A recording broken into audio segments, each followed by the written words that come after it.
Rupanya keberadaan Ishak Daud, istri dan tiga pengawalnya sudah terendus aparat. Tiba-tiba rombongan terperanjat, mereka dihujani peluru.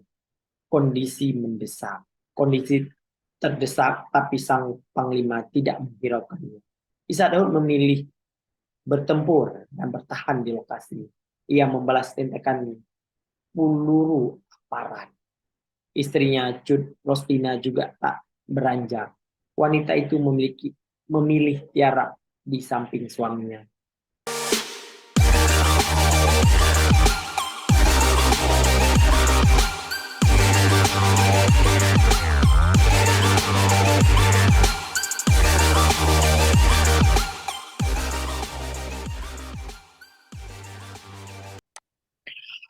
Assalamualaikum warahmatullahi wabarakatuh. Hai sahabat saya inisiatif, berjumpa lagi dengan saya, Dedi. Ya, hari ini saya akan membaca beberapa artikel yang ada di media elektronik ya. Hari ini saya akan menceritakan detik-detik terakhir Panglima Gam Ishak Daud tertembak, istrinya ikut syahid dalam kondisi hamil ya. Ini adalah perang terakhir yang melibatkan Ishak Daud, yaitu Alunirih Aceh Timur 8 September 2004. Kita akan menceritakan flashback sedikit siapa sih Ishak Daud sebenarnya. Ishak Daud merupakan panglima Gam yang disegani pada zamannya. Nama Ishak Daud melambung lantaran milisi di bawah kendalinya menyandera dua wartawan RCTI, Ersa Silagar dan Ferry Santoso, serta dua istri perwira TNI Angkatan Udara, yaitu Safrida dan Soraya. Selama hampir 1 tahun, penyanderaan itu terjadi pada tahun 2003 sampai 2004. Awalnya Elsa dan Ferry dilaporkan hilang 1 Juni 2003. 4 hari kemudian mobil yang ditumpangi keduanya ditemukan di Langsa, Aceh Timur, yang dikenal sebagai basis Gerakan Aceh Merdeka, GAM. Namun keempatnya telah dibawa oleh pasukan yang dipimpin GAM wilayah Perla, Aceh Timur, Ishak Daud. Sejak saat itulah Elsa Siregar, Ferry Santoso, Safrida, dan Soraya menjadi tawanan GAM. Mereka ikut berpindah-pindah satu tempat ke tempat yang lain, keluar masuk hutan, menyeberangi sungai untuk menghindari kejaran TNI. Namun Elsa Siregar akhirnya meninggal dunia akibat tertembak dalam baku tembak antara pasukan GAM dan TNI di Kuala Meniham, Simpang Ulim, Aceh Timur pada 29 Desember 2003. Sementara Ferry Santoso dan dua sandera lainnya baru dibebaskan pada 16 Mei 2004 setelah melakukan berulang kali bernegosiasi. Selama proses penyanderaan, nama Ishak Daud kian populer. Dia menjadi primadona media massa untuk mendapatkan kabar terbaru dari kondisi sandera serta penyambung lidah tuntutan dari organisasi GAM. Memiliki paras yang ganteng dan wawasan luas juga menjadi salah satu nama menjadi kian populer.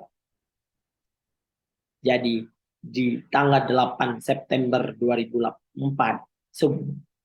pasukan TNI mengepung Alunir Aceh Timur. Suara rentetan tembakan menyala, memecah keheningan. Pasukan TNI terlibat kontak tembak dengan relawan GAM. Ishak Daud, Panglima GAM wilayah Perlak, berada dalam kepungan. Ia bersama istri Cud Rostina dan tiga pengawal setianya menghadapi situasi sulit. Kelimanya terkepung TNI saat tengah dalam perjalanan melalui hutan dari Tualang menuju Tapak Tuan. Siang itu mereka singgah di sebuah tempat untuk berwudu karena sudah waktu sholat zuhur. Rupanya keberadaan Ishak Daud, istri dan tiga pengawalnya sudah terendus aparat. Tiba-tiba rombongan terperanjat, mereka dihujani peluru. Kondisi mendesak. Kondisi terdesak, tapi sang panglima tidak menghiraukannya. Ishak Daud memilih bertempur dan bertahan di lokasi. Ia membalas tembakan peluru aparat. Istrinya Cut Rostina juga tak beranjak. Wanita itu memilih tiarap di samping suaminya. Di tengah pertempuran hebat itu, seorang pengawal Ishak Daud terkena tembakan. Ishak Daud mencoba untuk mendekatnya. Saat itulah sebutir peluru mengenai dahinya. Ia tertembak. Darah mengalir membasahi wajahnya sang panglima Robert. Saat detik-detik terakhir itu, Cut Rostina masih mendampingi Ishak Daud. Setelah pertempuran reda, belakangan ditemukan Cut Rostina juga ikut meninggal dengan luka tembak. Termasuk dua pengawal Ishak Daud. Saat itu Cut Rostina diketahui syahid dalam kondisi hamil. Berita meninggalnya Ishak Daud cepat beredar di kalangan warga. Media massa kemudian memberitakan sebagai headline, Ishak Daud meninggal dengan luka tertembak di kepala dan di dadanya. Cut Rostina, istri tercinta almarhum, drama pertempuran berakhir, mengakhiri perjuangan sang panglima. Seluruh gerilyawan GAM berduka. 4 hari kemudian GAM secara resmi mengumumkan syahidnya Ishak Daud. Ishak Daud dikenal sebagai panglima yang amat dihormati dan disegani. Setelah peristiwa itu, 14 prajurit TNI mendapatkan kenaik pangkat luar biasa sebanyak 1 tingkat. Mereka berasal dari pasukan Yonif Raider 500 sebanyak 12 orang dan 2 orang Kopassus. Di mata Nani Afrida, mantan jurnalis tabloid Kontras, anak usaha seram di Indonesia yang sudah tidak terbit lagi. Sosok Ishak Daud adalah panglima GAM yang tegas, berani, dan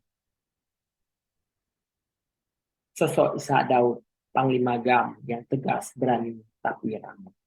Pada 2014, pada Mei 2004, Nani Afrida bersama sejumlah jurnalis lainnya berhasil masuk ke markas GAM wilayah Perlak, Aceh Timur. Ia sempat bertemu dengan Ishak Daud yang berencana akan membebaskan Ferry Santoso, juru kamera RCTI yang sempat ditawan di markas GAM. Saat itulah Nani terakhir kali bertemu dan berkomunikasi dengan Ishak Daud sebelum ia meninggal dalam pertempuran. Tidak ada pernah terbesit dalam pikiran saya bahwa itu adalah pertemuan terakhir saya dengan. Bulan September 2004 atau 4 bulan setelah pertemuan terakhir saya mendapat info kalau Tengku Ishak sudah tertembak dan meninggal bersama istrinya Cut Rostina. Saya tempat tertegun dengan informasi itu karena ingatan saya pada beliau itu begitu kuat. Saya tidak menyangka Ishak Daud akan pergi secepat itu. Padahal beberapa bulan ke depan Aceh akan berdamai. Tulis Nani dalam catatan pribadi berjudul Panglima Ishak Daud di mata saya. Testimoni berseri itu dimuat di blog pribadinya, catatan kecil pada 2013. Sempat menjadi reporter untuk The Aceh Post beberapa tahun. Nani Afrida, salah satu jurnalis perempuan Aceh, kini memilih berkarir di kanal berita Turki sebagai chief correspondent agensi. Kepergian Panglima GAM wilayah Perlak Aceh Timur Ishak Daud memasuki tahun ke-19. Seperti dilansir situs Wikipedia, Ishak Daud lahir di Desa Blang, Lumpang, Kuala Idi, Kecamatan Idi Raya, Aceh Timur pada 12 Januari 1960. Ia adalah anak pertama dari pasangan Muhammad Daud bin Tengku Basyah dan Nuria. Semasa kecil, Ishak tinggal di lingkungan desa yang rata-rata hidup di bawah garis kemiskinan. Ayahnya bekerja sebagai nelayan, sedangkan ibunya berjualan kue. Ishak Daud merasa tidak pernah puas dengan kondisi ini. Pada tahun 1948, saat usia 24 tahun, Ishak memutuskan merantau ke Malaysia. Di negeri jiran itu, Ishak Daud bekerja serampangan, seperti kuli bangunan atau penjaga restoran. Karena tak tahan hidup seperti itu di Malaysia, Ishak Daud memutuskan merantau ke Singapura.